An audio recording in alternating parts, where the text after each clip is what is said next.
la motivi. We are the best primos.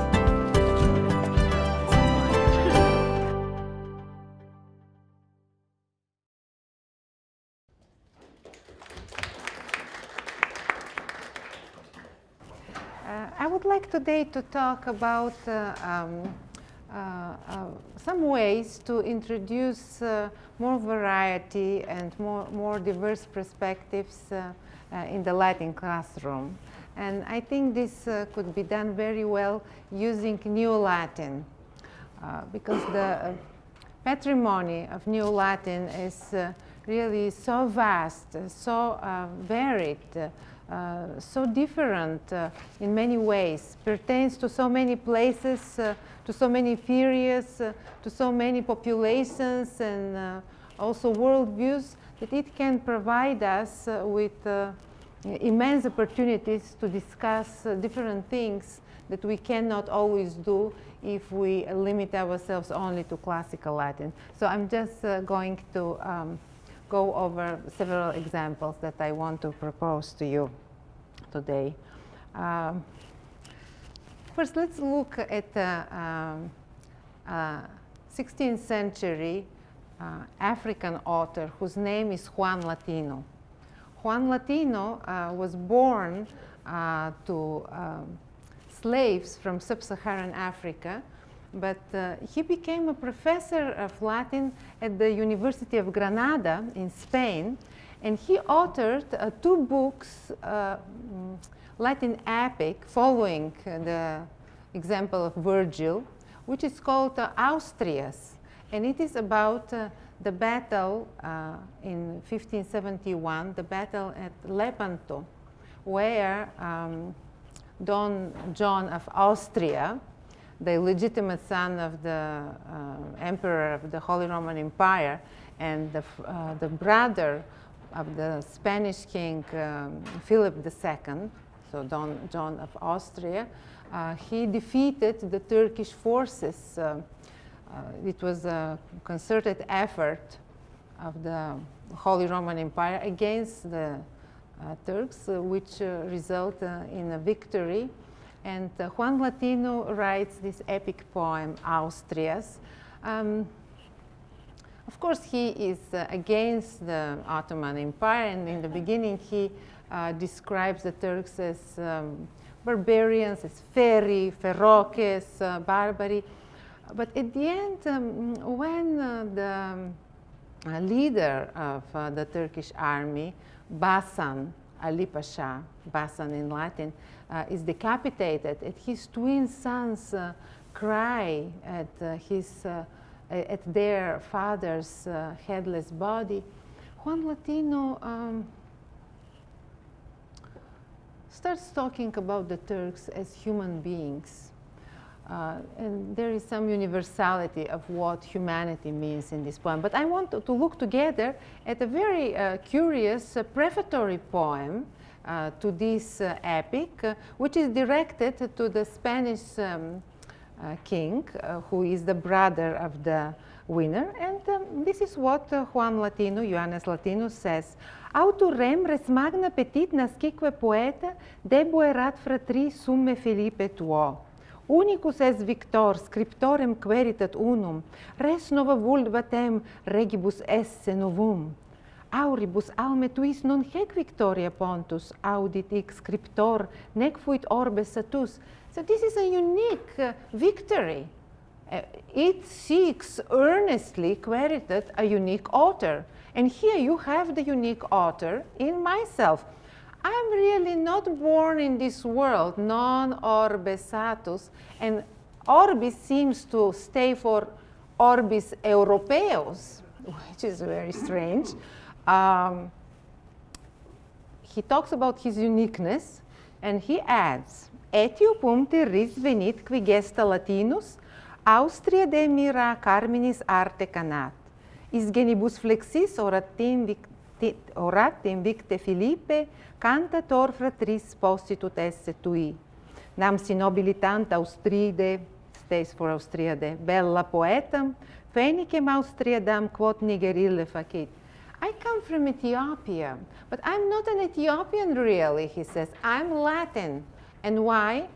Because I write in Latin with some skill. So it's not important where you are born. It's important what you are doing. And he promises that he will sing the deeds of John of Austria in a way that John of Austria will come as a phoenix. He was still alive at that time, but the power of literature is such that once written, the person who is described there resurges like a phoenix again and again. And then a little bit more about his origin. Auro rung peperit regesere bumque beatus, primitias gentium quos deditilla Deo, quodsi nostra tuis facies rex nigra ministris displicet, Etiopum non placet alba viris, illic auro ram sordet qui viserit albus, sunque duces nigri, rex quoque fuscus adest. He thinks that his patrimony is precious because he comes from the east, where also the three wise men, reges, came from. Where are primitia gentis? This is the origin of the world. So it is something valuable that he carries with himself as his patrimony.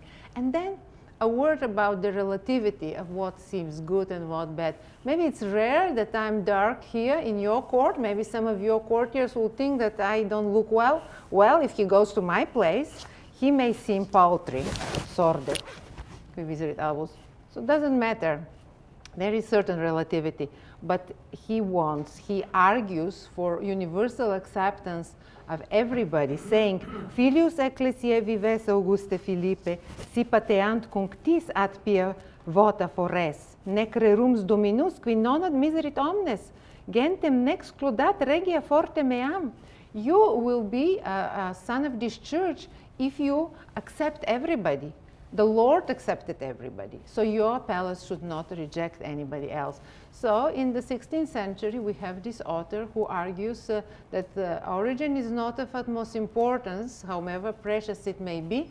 It is not important how we look like, but we should be judged to according what we do really. So this is an interesting prefatory poem. Let's now move to centuries, to the 18th century, and look at a Guatemalan poet whose name is Rafael Landivar, who lived in Guatemala or Mexico. It is considered the same thing.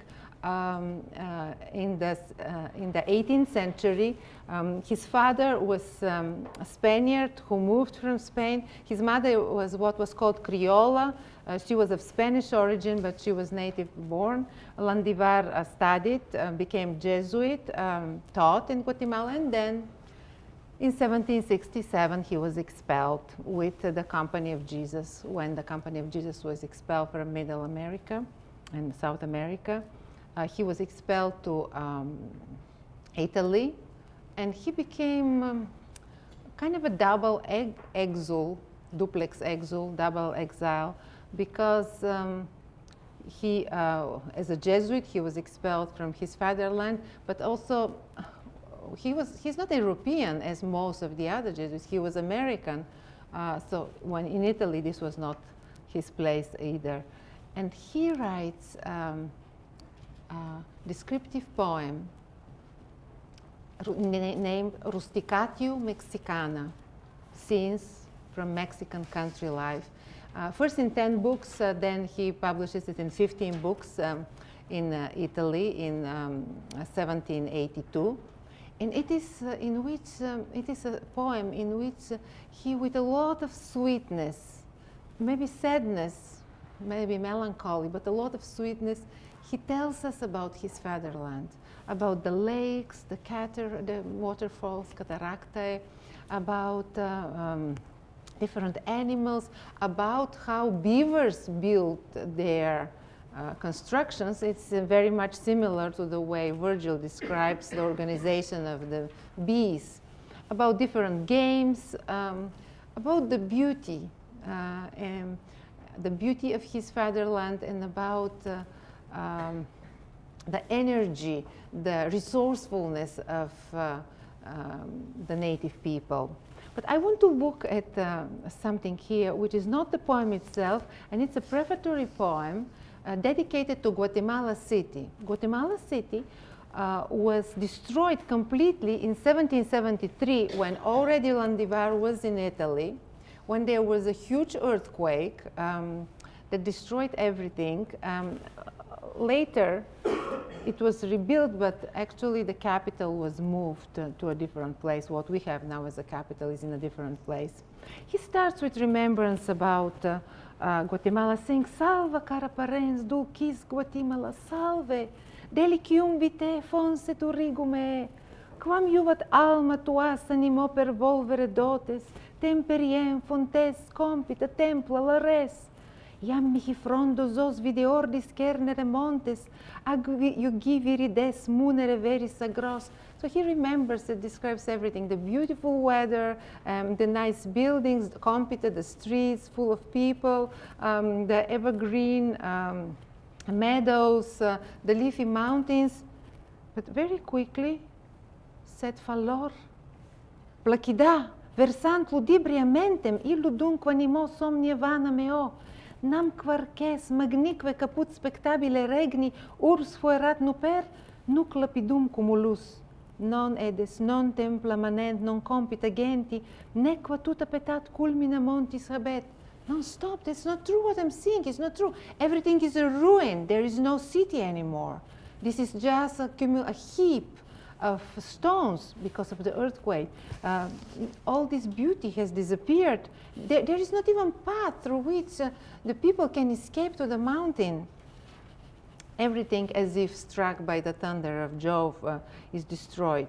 And then what is most puzzling, toward the end of the poem, he says, "Quid tamen hec doleo, surguntiam celsa sepulcru, limina setulunt ardua templa polo. Flumina iam fontes undant, iam compita turba, iam cooptata venit civibus alma quies." I shouldn't, why I'm suffering? Actually, no. Everything is being rebuilt. The buildings are rising in the sky. Lofty temples are almost touching the sky. The waters are bubbling in the riverbeds. People are in the streets, happy and peaceful. What does he mean? Does he mean that there would be restoration effort? Does he mean some finding of peace in the bosom of God in a spiritual sense? Or maybe Landivar means that he is reconstructing his fatherland and the destroyed city through his poem. Because actually, through his poem is that he returns to the fatherland, to which he is not allowed to return anymore. This is the power of letters. You can reconstruct something that is broken, that is unavailable anymore. So I think this is a very interesting voice of an exile who uses not even his native language to return to his fatherland, and does this with the skill that surpasses the skill of the maybe Europeans. And another here, these are archaic stanzas, and it depends how it is opens. The archaic stanzas are a little bit damaged, but we'll read them like this. So let's look. I want to hear the voice of another exile, who is Michele Marullus Tarkaniotes, a Greek who was born probably in 1453 or around 1453 when Constantinople was captured. So he was exiled because of war. He lived for some time in Ragusa, a free republic that is nowadays called Dubrovnik, in nowadays Croatia. Largely Slavic population, but Latin was used as a formal language still in the 15th century, although Dalmatian was the language there, and Dalmatian is a Romance language that is now extinct. So he lives in Ragusa for a while, then he goes to Italy, studies there. He writes a lot in Latin and Greek. He combines Latin, Greek elements, Neoplatonic elements. The Greek refugees from the Ottoman Empire had to have good command of Latin in order for their voice to be heard in the Republic of Letters. So he's also a soldier because he goes to fight against the Ottoman Empire. And here there is a remarkably beautiful poem in which he decides to address the city that had given him refuge in his childhood. I'm sorry that the lines are a little bit disturbed, but it reads like this. Racusa multis gens epidauria, sicana pubes pluribus ad mihi, ut nomen incertum genusque, grande solidecus urbiumque, quascumque longus subluit hadria, quo temerentem carmine prosequar, non falsus, aut sum no petita, materia sine testi nani. Racusa, I want to talk to you. I want to address you. I don't know with what name. Some say that you are Epidauria. It means Greek because there is a Greek colony called Epidaurus close by. Maybe you're a Greek colony, or maybe you're a Sicilian, Sicana plures, pubes pluribus. For many, you're of Sicilian origin. I don't know. Maybe it's uncertain what your origin is, what your name is, but there is a great beauty and dignity in the shores where the Adriatic Sea washes and in your buildings. And I want to address you in a worthy way. And this is how he addresses Ragusa. Amica quondam dulcis, ubi puer, primas querelas et miserexili, lamenta de tristi profudi, pecture non inimicus hospes. And the poem follows. It's a long poem. So he calls Ragusa Amica Dulcis, where he had to pour so much sadness, grievance, and sorrow from his heart when he was a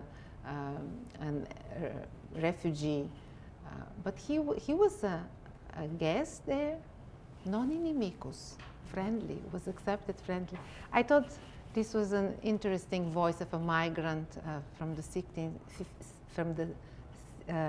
15th century, which the students can read with some interest. So we are going from different places, from Africa to Central America to Greece, and now something different. Anna Maria van Surman, well known to you from yesterday. Maybe the passage that we read yesterday didn't do her justice because she wrote in the style of scholastic question on purpose in order to show that she can write like scholastic men wrote before.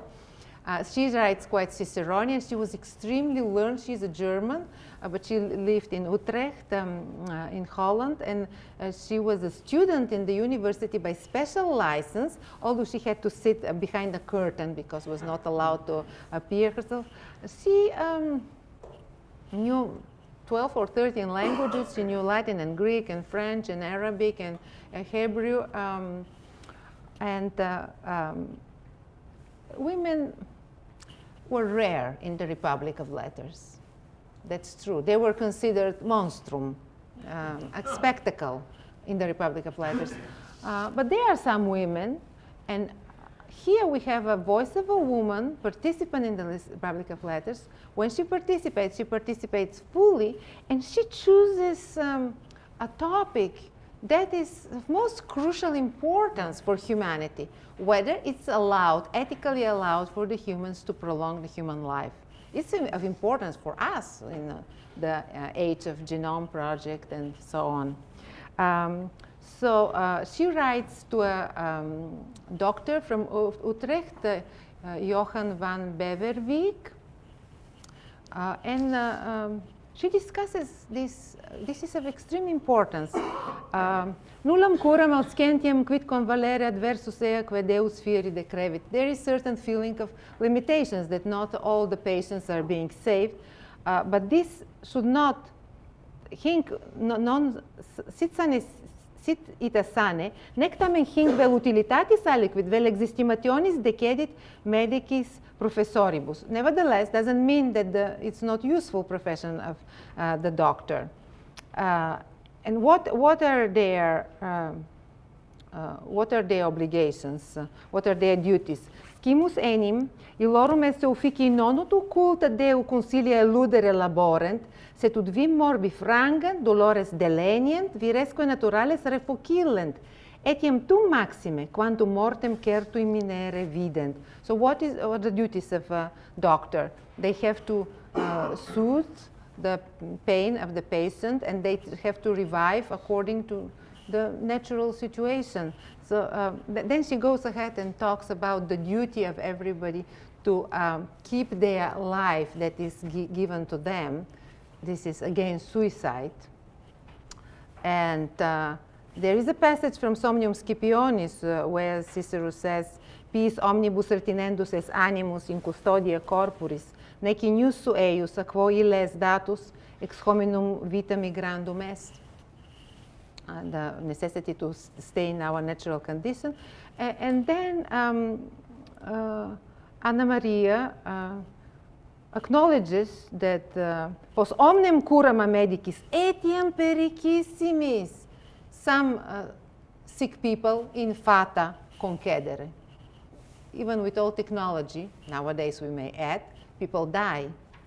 And she says that unam tantum solicitudinem nobis reliquit, ut quam nobis imposuit provinciam curemus sedulu antererum eventum, post vero in hoc unus secure acquiescamus, quod ille sig voluit, qui nisi optima velle non potes. So to take care, the solution is to take care of our bodies in the natural way as much as we can. Once it's not possible and we have to fly, we have to acquiesce in the conviction that this is the best possible way, because this is what the Creator wanted. Who cannot want not the best? This is her way of approaching this very important topic for the most important topic for the human, about the limitations of human life. But I think that it's interesting that the students may read a passage by a 17th century learned woman who discusses a problem of relevance in the 21st century. And just to finish, so we went to different places. I want also to go to the Slavic population. This is a personal touch maybe because I'm of Slavic origin, but to look at a Polish poet whose name is Matthias Kazimierz Serbiewski. He is 16th, 17th century poet, Societatis Jesu, of the Company of Jesus. He is Horatius Slavus, the Slavic Horace, Horatius Sarmaticus, some call him. He writes a Carmen Seculare, like Horace, dedicated to Divina Sapientia. He has many Marian odes, and he has his own concern, and his concern is the expansion of the Ottoman Empire. And this concern is reflected in many, many of his poems. But here, and I'm not going to read the whole poem, but I just want to offer you a glimpse at these very beautiful sapphic stanzas written following the example of Horace. This is about the inconstantia fati, the inconstance of fortune. It could be read, it could have relevance at any time, at any place, to people of any conviction at the end. It could have some relevance. So there is certain variety when we look at the Neo-Latin patrimony, but there is also certain universality that transcends all the variety.